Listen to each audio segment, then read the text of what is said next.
11th August as Minorities Day. Protection of the rights of minorities forms the core of our National Action Plan on Human Rights. The Kartarpur Corridor, established by Pakistan for the Sikh community in India and in Pakistan and beyond, reflects our commitment to promoting inclusivity and interfaith harmony. The UN Secretary General has rightly termed the Kartarpur Corridor as the corridor of hope. And Mr. President, even when we are not successful in our efforts, we continue to believe that the state is the preserver and supporter of minority rights, even when they might be culturally discriminated against. We feel proud of this resolute belief today. We feel proud of this resolute belief today as the world faces a sharp resurgence of discrimination, exclusion, hate, and violence against the other. Where discrimination exists, our state intervenes to protect minorities and act as a bulwark against those that wish to divide and perpetuate hate. While the challenges to address ethnocentrism, anti-Semitism, and discrimination against Asians and Africans continue to exist, recent times have seen a growth of venomous Islamophobic trends across the globe.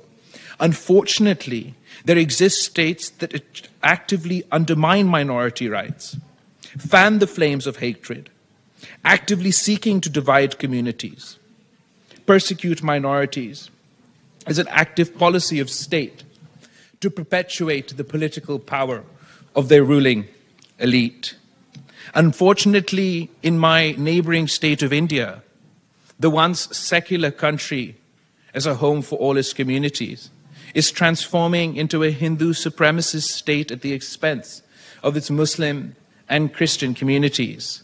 Mr. President, the RSS hate-filled Hindutva ideology has unleashed a reign of fear and violence against India's 200 million strong Muslim minority, the largest minority in the world.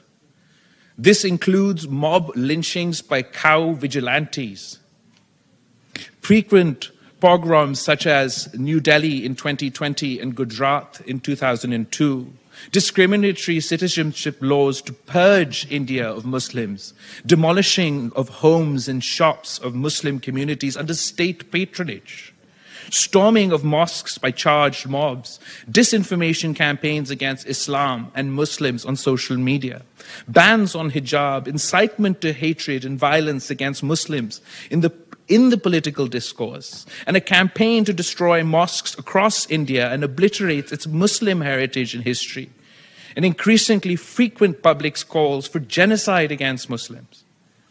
Not only Muslims in the Indian homeland, but the only Muslim majority area in the region under their control, Indian illegally occupied Jammu and Kashmir. Occupying forces pursue a policy to attempt to transform the Muslim majority into a minority in their homeland.